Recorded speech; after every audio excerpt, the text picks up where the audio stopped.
Excellency Yoweri Museveni, the President of Uganda. Your Excellency, over to you.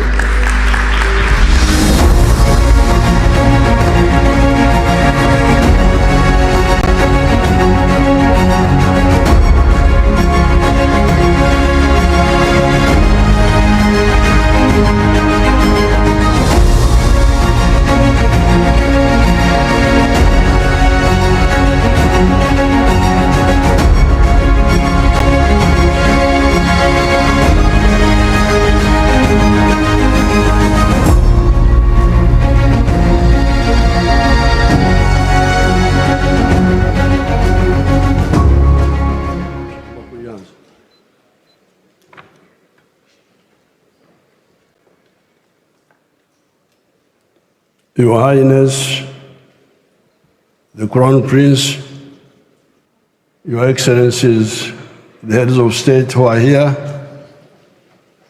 ladies and gentlemen in the audience, and leaders of delegations. First of all, I want to thank His Excellency, President of the UAE, for inviting me a number of times and coming here with my delegation to participate in discussing these global issues. The topic I was given was transforming Uganda in a rising East Africa. Uganda has got a population of 46 million people and is part of the East African community with a combined population of 300 million people, all of whom are part of the CFTA, the Continental Free Trade Area of Africa, with a combined population of 1.4 billion people. Until 1900, Uganda was part of Africa that had limited direct linkages with outsiders. Indeed, the first non-black person to come to Uganda was an Arab man from Zanzibar, known as Ibrahim. At that time, our economy was pre-industrial, pre-capitalist, and pre-socialist, and traditional.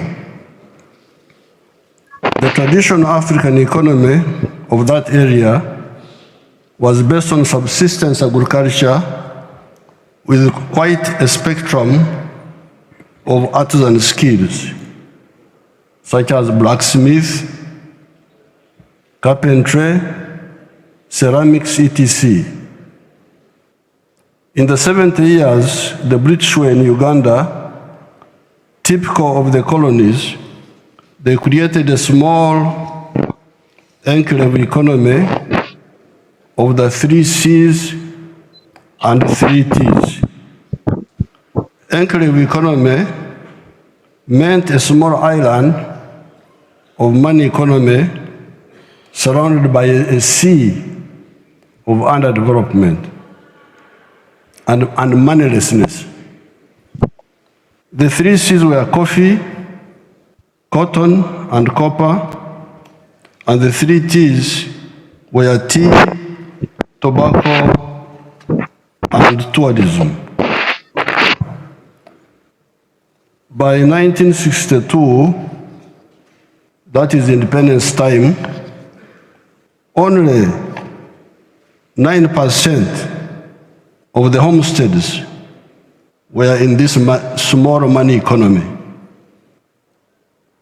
Owing to the wrong politics of the political actors, Uganda soon entered a period of crisis.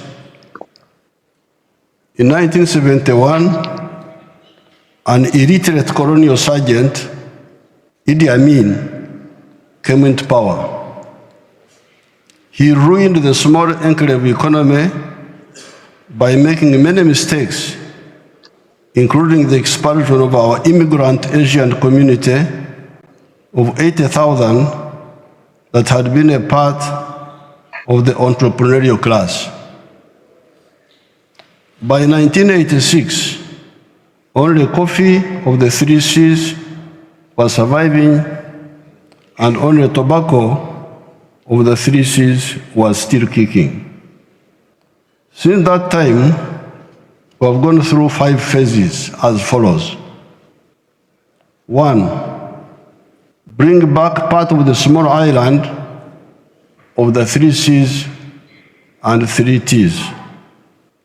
2, expand the island. More coffee, more tea, more tourism. 3, diversify the economy by commercializing new products such as fruits, bananas, fish, dairy products, beef, sugar, cassava, leather, wood products, etc. 4, add value to some of the raw materials such as textiles, dairy products, sugar, so that you produce finished products. 5, enter the knowledge economy by producing products of the intellect, such as automobiles, vaccines, etc. However, to go into the 5 phases, apart from peace, you need infrastructure and a skilled and healthy population. We have therefore invested in electricity generation, roads constructions, building schools and health centers. These modest efforts have seen the economy grow from a miserable $4 billion in 1986 to now $55 billion by the foreign exchange rate method, or $168.5 billion by the PPP method. We are not satisfied with this. Much of this $55 billion is raw materials. By merely adding value to a spectrum of these raw materials, such as coffee, cereals, minerals, etc., we intend to grow the economy to $500 billion in the coming few years. We therefore invite investors from the world to come and help us to do this rapid transformation of our economy and society, as they also benefit because the internal rate of return in Uganda is 14.1%. This is when we still have high transport costs and also some high cost of electricity. Once we build the railway, a modern railway to the ocean, the internal rate of return will be much higher than this. You can compare this and this. You can compare this internal rate of return with what you get in other areas. Uganda now is classified as a lower middle income country. It will, however, rapidly grow into a high middle income country and eventually into a first world country. To achieve these goals, as already stated, we need to add value to the large spectrum of our agricultural raw materials: coffee, bananas, fruits, cotton, oil seeds, cassava, maize, tea, dairy, beef, poultry products, fish, forest products, sugar, etc., and mineral raw materials such as gold, iron ore, phosphates,